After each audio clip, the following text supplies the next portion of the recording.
Good morning, children. I hope you all are very good, taking care and preparing for the exams now. Today we are going to start with lesson number 4, air pressure. The name is air pressure. It means the pressure exerted by the air. Have you tried this activity that shows air has weight given on page 16 of your science textbook? So what you have? You have this air has weight in the science textbook also on page number 16. Okay, so how we are going to prove this? For this, a simple experiment is there, children, which I wanted to show you, but I'm not able because of the balloons which are not available to me, and I'm not buying it from the market because of this COVID-19, isn't it? So the thing is, how do air has weight we have to prove? One simple thing I would like to tell you. How to prove air has weight? We can take two balloons. In the two balloons, you weigh the balloons first. Means you take the balloons of the same size, you can weigh it on the weight machine. उसका वजन करो तुम लोग machine के ऊपर. Some point grams में तुमको वो weight आएगा balloon का. Then in one balloon you fill the air. Okay, you fill the air. Tie the mouth of the balloon with the string. Balloon में हवा भरो जितना भर सकते हो, उसके बाद में उसको स्ट्रिंग से बांध दो उसका mouth. Now this balloon you have to weight. Now on the weighing machine you can weigh the balloon. You will find that the balloon has got some weight more. It means what? The balloon in which air is filled has got the more weight now. So it proves that what? Air has weight. So during the activity you saw that the balance tipped on the side of the full blown balloon. This shows that air has weight. Means this proves that what? The air has weight. So this experiment, children, you can conduct it at your home also if you have got the balloons and the weighing machine. Anything that has weight exerts pressure on the thing that lies below it. One simple thing I would like to tell you, that we are at home, we are outside, everywhere. Air is present in our surroundings. We are not able to feel the pressure of the air which is there. Even we have, every time we have 1000 grams of air which is there above our head, but we are not able to feel it. Why? Because we are living in an atmospheric condition, free. It is not bounded to us. Okay, so that is why we are not able to feel the pressure of the air. Otherwise pressure is always there. Thus the air in the atmosphere exerts pressure on the surface of the earth. So what is happening? On the surface of the earth, air pressure is there. Due to this air pressure, various phenomena like storms, precipitation, etc. occur in the atmosphere. Now what are storms? Winds which blow with the greatest speed are called stormy winds. So storms take place because of the air pressure. Then precipitation, that is a rainfall. बारिश होना, rainfall also takes place because of the air pressure, occur in the atmosphere. There are variations in air pressure. Variations, differences. Air pressure is not the same everywhere. Air pressure is different in different places. Let us see. Air pressure is not uniform on all places on the earth's surface. That's what. Everywhere you will not find the same air pressure is there. Air pressure keeps on changing from time to time. Morning different, afternoon different, evening different, night time different, then on the hilly regions different, mountainous regions different, different places different air pressure is there. We do not find same air pressure. The altitude of a region, altitude, the height of a place, temperature of the air, what is the temperature of the air, and amount of water vapor in the air. How much water vapor is present, humidity is present in the atmosphere are some of the important factors which are influencing the air pressure, which has an effect on the air pressure. So height of a place, then temperature of the air, and amount of water vapor in the atmosphere. Now temperature means what? How much heat is received, how much heat is present in the air. All these factors are responsible for the air pressure. Now the next is altitude of the region and air pressure. Means altitude of the region, the height of the place of that particular region, and the air pressure in that place. The proportion of dust in the air, water vapor, heavy gases, etc. is higher in the air closer to the surface of the earth. So the proportion of the dust in the air, the dust particles are more on the earth's surface, and because of that they are more in the air. Then water vapor, humidity, because water evaporates from everywhere on the earth's surface, so water vapor quantity is more in the atmosphere, in the air. Then gases, heavy gases, different types of gases are present in the atmosphere. Then pollution from the vehicles take place. Because of that, many heavy gases are present where in higher quantities in the air closer to the surface of the earth. This proportion decreases with increasing altitude. So as you start moving up from the earth's surface, you will find what? This proportion of the water vapor, dust in the air and the heavy gases, they start decreasing as one moves higher and higher from the surface of the earth.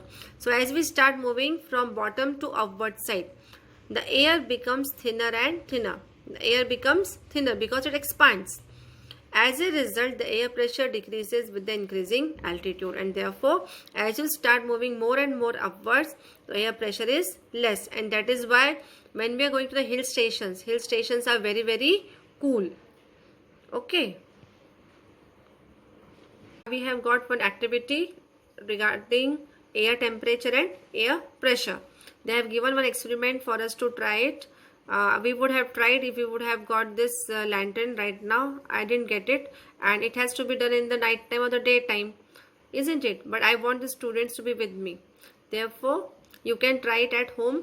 Take a flying lantern, tie an approximately 5 meter long thread to the flying lantern so that you can bring the lantern down whenever required. This lantern you get it in the shops. After carefully reading the instructions given on the package of the lantern, open it and light the candle placed in it. Observe what happens. So what you have to do, children, after taking the lantern, you are going to tie a 5 meter long thread. You can take 6 meters, 7 meters also as you wish. And what to do? After carefully reading the instructions which are given on that lantern, you have to light the lantern and place the candle on the place which is allotted for keeping the lantern, and then let us see what happens. Now you can see here, after some time bring the lantern down with the help of the video. Children, you can see a teacher is there along with the students. He is preparing the candle which I have just explained you, and he is trying to see that it will be left in the air. Now see here in the second one, the candle is put over there and the balloon is moving, that is with the lantern it is moving up. Now he can bring it down with the help of the thread which is tied to it. Okay, now let's see what happens. Did the flying lantern start ascending immediately after the candle was lit? Means as soon as the candle was lit, did the lantern start moving upwards? What would have happened to the flying lantern had the candle got extinguished after the lantern had gone up in the air? Means once it has gone up in the air, did the candle get extinguished? Means मोमबत्ती जो हमने जलाई थी उसके अंदर candle जो हमने lit किया था, क्या वो एक्सटिंग्विश हो गई, क्या वो बुझ गई? Let us see the explanation now. The air in the flying lantern gets heated once the candle is lit. So what happens? The air in the flying lantern gets heated. So the air which was present in the lantern starts becoming hot. The hot air expands, becomes lighter and starts moving up. So what happens to the hot air? It starts expanding and becomes lighter in weight, and therefore it starts moving up. Because it has become lighter, so it starts moving up. Therefore the lantern is also lifted up towards the sky. Because it becomes lighter, so lantern also starts moving upwards in the sky. In nature too, a similar phenomenon occurs. Same way it occurs in the nature also. Temperature and air pressure are closely related. They are related to each other. Whenever the temperature is high, the air pressure is low. Remember, temperature is high, air pressure is low. And as the temperature rises, the air gets heated, expands and becomes lighter. This lighter air in the vicinity of the earth's surface, means which is nearer to the earth's surface, vicinity nearby to the earth's surface, starts moving up towards the sky. As a result, the air pressure in such areas decreases. So temperature is high, air pressure is low. Temperature is low, air pressure is high. It is vice versa. It is opposite to the each other. Understood? Remember, temperature high, air pressure low. Temperature low, air pressure will be high. I hope this concept is clear to you regarding the air pressure and the temperature. And the heated air, what happens to the heated air? It starts expanding, so it becomes lighter in the weight. Expands, it covers a bigger area, and therefore it becomes lighter in the weight. Now see this diagram, children. Next, it is 4.2a temperature zones. You can see here, this is the North Pole at the top. This is the South Pole. You can see 90 degrees. Then you can find the center line. It divides the earth into two parts. This is the equator at the 0 degrees. Then we have three zones: torrid zone, temperate zone, and the frigid zone. Frigid zone 66 degree to 90 degrees. Then we have here, that is the torrid zone expands in both the hemispheres. That is the northern and the southern hemispheres. You can see this is the southern hemisphere, this is the northern hemisphere. So 0 to 23 degrees 30 seconds, north and south, both the hemispheres, we have what? Torrid zone. 0 degrees to 23 degrees we have torrid zone. Then 23 degrees to 66 degrees we have temperate zone, and 66 degrees to 90 degrees we have the frigid zone. Frigid zone means what? It is the Arctic Ocean area, and this is the Antarctica continent, which is covered with the ice. So it is, both the zones are called as the frigid zones because they are covered with the ice. They are snow covered regions throughout the year. Now let us see the next diagram, that is the pressure belts and the planetary winds. Pressure belts and planetary winds. Again we have seen here, this is the polar region. You can see top, we have 90 degrees here. Now here they have given the diagram, you can observe it. Equatorial low pressure belt, this is the equatorial region. 5 degrees north and south we have equatorial low pressure belt. Okay, then we have 5 degrees to 25 degrees here. That is the easterly winds. Winds are blowing from the east direction, though, so they are called as easterlies. Or then 25 degrees to 35 degrees we have mid latitudinal high pressure belt. You can see it is mid latitudinal high pressure belt. Then winds are blowing from west direction, so they are called as westerlies. Then 55 to 65 degrees in between we have there what? Subpolar low pressure belt. And then 65 to 90 degrees we have the polar winds. So children, you have to understand the diagram. You have to understand the diagram so that you are understanding polar winds. Now polar regions, so polar winds are there. Polar high pressure belts.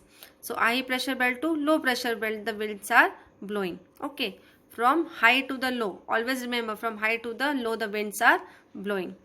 Okay, after observing these diagrams, we are going to see the next thing.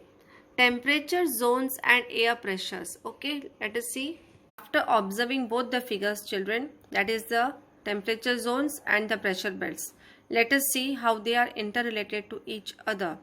Temperature zones and pressure belts are interrelated to each other, but the latitudinal extent of the temperature zones is much larger while pressure belts are narrower. Okay, you can see that in the diagram here. See here. So the zones, that is the torrid zone, has a wider area, then temperate zone, and then the frigid zone. So zones are covering a wider area, whereas the pressure belts, they are having the smaller areas. You can see equatorial low pressure belt, easterlies, high pressure belts, westerlies, subpolar low pressure belt, then polar winds. So they have the smaller area, right? See figure 4.2a and 4.2b. For example, the temperate zone extends from 23 degrees 30 seconds to 66 degrees 30 seconds. Compared to this, the air pressure belt has limited extent.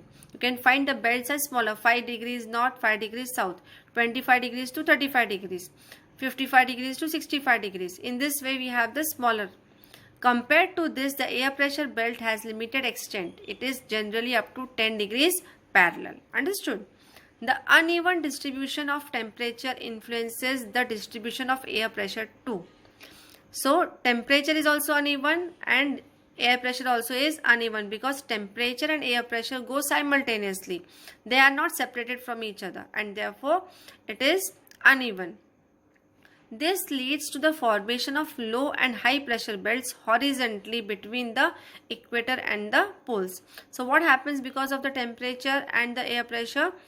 It forms low and high pressure belts where it is horizontal, isn't it? Horizontally, that is the parallel between the equator and the poles, from equator towards the poles. See figure 4.2b. Now what we have seen, that figure we have to observe again here. That is, you can see here, see children, 5 degrees north, 5 degrees north and south we have, 25 degrees here, 25 to 35 degrees, 55 to 65, and then here up to 90 we have. So these are what 10 degree parallels we have the difference. Okay, now you, after observing this diagram, both the diagram, you have to answer these questions. Observe figure 4.2a and b and answer the following questions. Which pressure belt is mainly found in the tropics? Which pressure belt is mainly found in the tropics? That is the equatorial low pressure belt is found. Then with which pressure belt are the polar winds associated? In which temperature zone are they observed? So the polar winds are associated with what? Polar high pressure belts, isn't it? And in which temperature zone they are there?